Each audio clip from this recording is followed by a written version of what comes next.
Dios te bendiga, amada familia.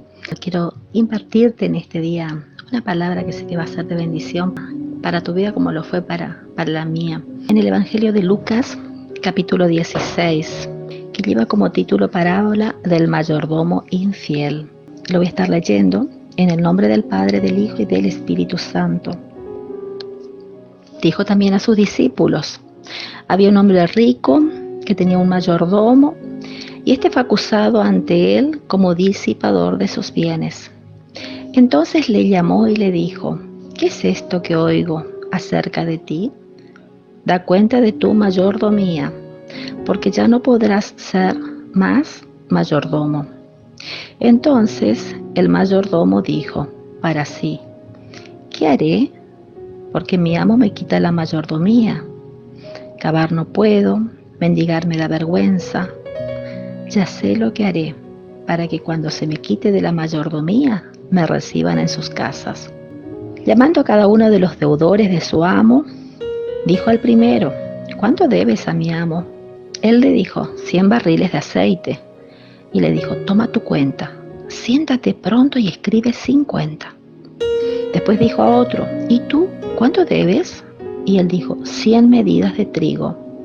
Él le dijo: toma tu cuenta y escribe 80. Alabó el amo al mayordomo malo por haber hecho sagazmente, porque los hijos de este siglo son más sagaces en el trato con su semejante que los hijos de luz. Yo os digo, ganad amigos por medio de las riquezas injustas, para que cuando éstas falten os reciban en las moradas eternas. El que es fiel en lo muy poco, también en lo más es fiel. Y el que en lo muy poco es injusto, también en lo más es injusto. Pues si en las riquezas injustas no fuisteis fieles, ¿quién os confiará lo verdadero? Y si en lo ajeno no fuisteis fieles, ¿quién os dará lo que es vuestro? Ningún siervo puede servir a dos señores, porque o aborrecerá al uno y amará al otro, o estimará al uno y menospreciará al otro. No podéis servir a Dios y a las riquezas. Amén a la palabra. Bueno, acá nuestro Señor estaba enseñando, hablando sobre la historia de un hombre rico que tenía un mayordomo. Pero este mayordomo dice que fue acusado por haber disipado los bienes de su señor, no los administró bien. Entonces el Señor lo llamó que dé cuenta porque iba a quedar sin trabajo. El mayordomo, desesperado, dijo: bueno, ahora ¿qué voy a hacer? ¿Qué voy a hacer? Entonces, como todavía seguía en su trabajo, no lo habían todavía despedido, dice: ¿qué voy a hacer si mi amo me quita la mayordomía? Mendigar me da vergüenza, cavar no puedo. Ya sé lo que voy a hacer, dijo. Voy a llamar a los deudores, que fue llamando y preguntándole cuánto era la cuenta. Y le dice: bueno, escribe tanto. Y fue achicando la cuenta de los que debían. En el versículo 8 de Lucas 16, el amo alabó lo que el mayordomo estaba haciendo, ¿no? Por la sagacidad de él. Porque dice que los hijos de este siglo son más sagaces en el trato con su semejante que los hijos de luz. Cuando dice el Señor en el verso 9: yo os digo, ganad amigos por medio de las riquezas injustas, para que cuando éstas falte os reciban en las moradas eternas. El que es fiel en lo muy poco, también en lo más es fiel. Y el que en lo muy poco es injusto, también en lo más es injusto. El Señor dice: ganen amigos por medio de las riquezas injustas. Etimología de la palabra injusta, del griego, adiquías, quiere decir que el dinero no tiene justicia, o sea, esa moral, no podemos decir un dinero justo, no es justo. La moralidad del dinero en realidad se la da el hombre, con el uso que hace. Entonces, ¿qué nos enseña el Señor acá? Es que utilice el dinero que es injusto para las cosas de Dios, para la inversión en las verdaderas necesidades, en lo que es relevante. Sabemos que el dinero es algo que El ser humano necesita, todos necesitamos, pero la palabra del Señor también nos enseña la raíz de todos los males, dice en 1 Timoteo 6:10, es el amor al dinero. Lo que más o los que menos tengamos, algunos tienen muchísimo, otros tienen menos. El que tiene poco o el que tenga más, somos todos administradores de lo que el Señor nos da. El Señor nos dice también en su palabra, no te olvides que yo te doy el poder para hacer las riquezas. El Señor nos pone como administradores de todo lo que tenemos, pero Él nos pide también que nosotros seamos fieles, ¿verdad? Por eso Él dice en el verso 10, el que es fiel en lo muy poco, también en lo más es fiel. Y el que en lo muy poco es injusto, también en lo más es injusto. Cuando dice, alabó el amo lo que el mayordomo había hecho por la sagacidad de él, no es que haya alabado el fraude que él estaba haciendo a su propio amo, sino realmente la astucia de la persona. Jesús dijo que nosotros tenemos que ser mansos como paloma, pero astutos como la serpiente, o sea, sagaces, prudentes, sabios, las decisiones que vamos a tomar. Y esto me recuerda la mayordomía de un varón de Dios que está relatado también en el pasaje de las Escrituras, en el libro de Génesis. José, uno de los 12 hijos del patriarca Jacob, fue vendido por sus propios hermanos por envidia. José era un varón de Dios, amaba a Dios y le era muy fiel.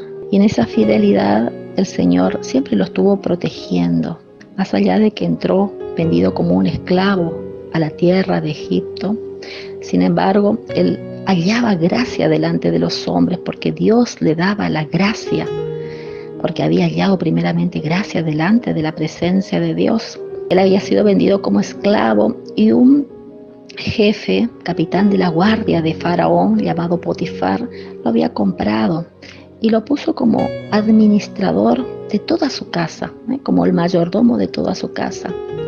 Y el Señor le daba la gracia para administrar y este varón Potifar veía que todas las cosas estaban en las manos de José, prosperaba, o sea, era bendecido por Dios, porque él era muy fiel en la administración y muy celoso, ¿verdad?, de los bienes de su Señor. De esa manera él fue creciendo en la gracia, en la sabiduría, en la administración, hasta que llega un momento en que Egipto entra en una gran hambruna. Faraón sueña, el Señor le revela que va a haber 7 años de abundancia, pero también 7 años de hambruna. El significado de ese sueño, el Señor revela a José, José se lo revela a Faraón. Faraón, viendo la sabiduría de este varón, dijo, pero ¿quién mejor puede ser administrador de mi casa, de mi país, sino este varón que tiene la sabiduría del Dios Todopoderoso? Se daba cuenta que realmente era sabiduría de un Dios que él no conocía. Sabemos que los egipcios tienen sus dioses, pero él veía que había algo superior en José. Y dijo, qué mejor que la administración esté, y le puso como la mano derecha de él. O sea, no había otro superior a José, solamente el faraón estaba por encima de José. Dice la palabra del Señor en Génesis 47:13, el hambre en Egipto y en Canaán era terrible, no había alimento en ninguna parte y la gente estaba a punto de morir. Todo el dinero que los habitantes de Egipto y de Canaán habían pagado por el alimento, José lo recaudó para depositarlo en el palacio del faraón. Cuando a egipcios y cananeos se les acabó el dinero, los egipcios fueron a ver a José y les reclamaron, denos de comer. ¿Hemos de morir en su presencia solo porque no tenemos más dinero? Cuando ya se les terminó el dinero, empezaron a vender sus ganados. Pasaron todas las arcas de Faraón. Cuando se le acabaron los ganados, tuvieron que vender sus tierras, hasta que ellos mismos se tuvieron que vender como esclavos para trabajar bajo la autoridad de Faraón. Todo eso por la hambruna que había y porque ellos prefirieron vender todos sus bienes, hasta sus propias vidas, con tal de tener pan para comer. Tan tremenda era la hambruna.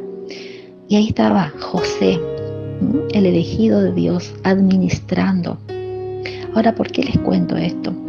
Porque cuando compartíamos en el libro de Lucas, capítulo 16, veíamos que el que es fiel en lo muy poco, también es fiel en lo mucho.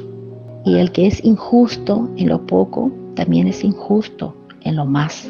En la fidelidad, José comenzó siendo solamente un mayordomo de un empleado más, pero en su fidelidad el Señor lo llevó a ser la mano derecha de Faraón. ¿Qué te quiero decir, amada familia?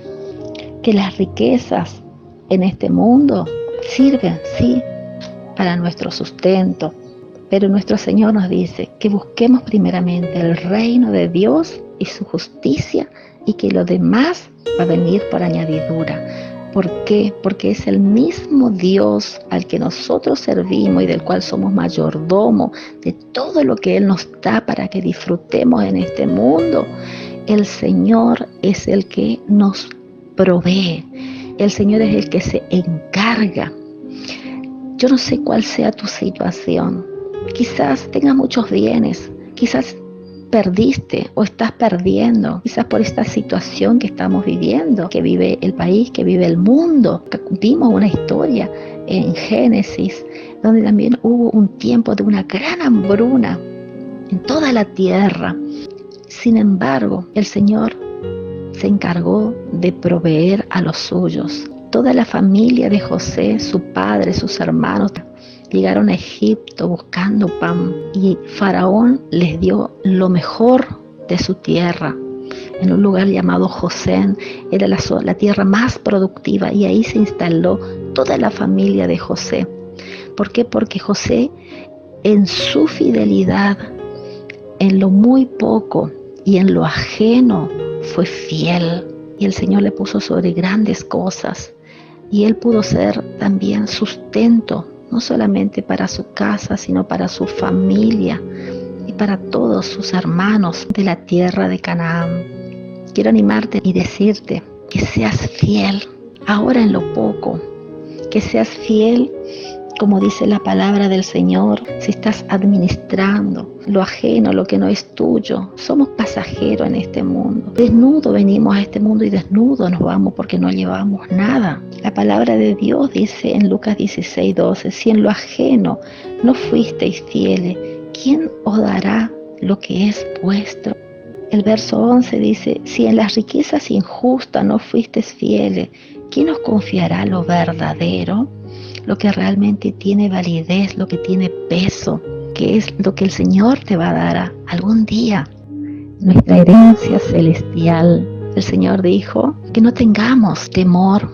Él iba a ir a preparar lugar para nosotros, que realmente Él iba a volver a buscarnos para que tengamos también nuestra herencia. En una oportunidad Pedro le dijo al Señor, Señor, nosotros hemos dejado todo para seguirte.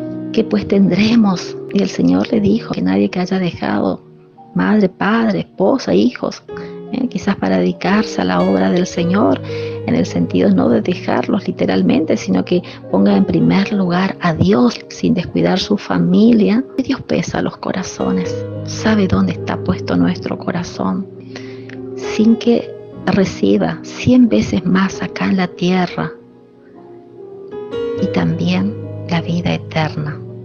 En el siglo venidero también hay promesas maravillosas. Qué bueno que en este día podamos hacer también un alto en el camino y decir, ¿cómo estoy administrando lo que el Señor me dio? Si tenemos posibilidad de ayudar, de dar. Dice la palabra también en el libro de Lucas, capítulo 6, verso 38. Dad y se os dará, medida buena, apretada, remecida y rebosando. Darán en vuestro regazo, porque con la misma medida con que medís, os volverán a medir. Dad y se os dará. Es una ley natural. Qué lindo que es dar. Dice la palabra del Señor que más bienaventurado es dar que recibir. Pero de una medida buena, apretada, remecida. Es como una bolsa, ¿no? Cuando cargamos algo, y cuando vos le pones flojita la bolsa, y cuando realmente apretás un poquito más con tal de que entre algo más, esa generosidad de corazón, ¿no? que tu corazón no esté puesto en las riquezas, considerada injusta, porque como vimos al principio, según su etimología, es amoral el dinero, no es malo en sí mismo, y se convierte en malo por el fin que le da la persona. Quiero que pensemos qué fin le estamos dando a lo que tenemos. Ayudemos a quien podamos ayudar. Seamos buenos administradores de lo que el Señor nos da. Solamente de esa manera el Señor nos va a dar algún día lo que es nuestro, lo verdadero. Seámosle fiel al Señor para que algún día el Señor nos pueda poner en lo mucho. Te digo esta palabra que para mí fue de mucha bendición y yo sé que va a ser también para tu vida. Yo te puedo hablar como testimonio de lo que el Señor también hace en su generosidad con mi vida. Una simple predicadora del Señor, yo solamente como testimonio te cuento esto, dándole la gloria al Señor. Nunca me hizo falta para comer, no me sobra, pero nunca me faltó. Hoy, esta mañana, cuando estaba meditando en la palabra, tomando unos mates, golpearon a mi puerta y el Señor envió un varón de Dios y me bendijo, me trajo una bendición de parte de Dios, agradecida con el Señor, porque de esa manera nos sorprende. Cuando somos fieles en lo poco, el Señor se encarga de nuestras necesidades. Te aliento para que seamos sagaces con nuestros semejantes. Ganemos almas, ayudemos al que podamos ayudar.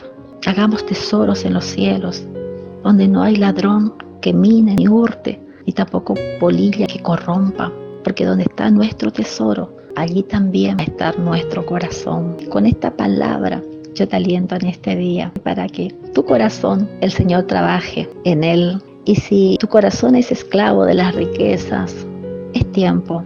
Si el Señor está hablando a tu vida, o si quizás decís, fui un mal mayordomo, no administré bien los bienes que me dio el Señor, la casa del Señor, porque muchos somos pastores, los bienes de la iglesia, yo te digo y te animo que simplemente le podamos pedir perdón al Señor para que algún día Él nos pueda decir, buen siervo, fiel y prudente, sobre poco has sido fiel, sobre mucho te pondré. Y si es la primera vez que estés escuchando y quizás todavía no conoces a este Dios maravilloso, el cual te estoy predicando, y quieras recibirlo como el Señor de tu corazón, que más allá de tus aflicciones, tu tristeza, Él conoce todo lo que te pasa. Él no es ajeno a nada de lo que te está pasando, tu necesidad, tu situación, tu condición. Él solamente quiere que clames a Él, que aprendas a conocerlo. Él es muy bueno, Él es muy fiel.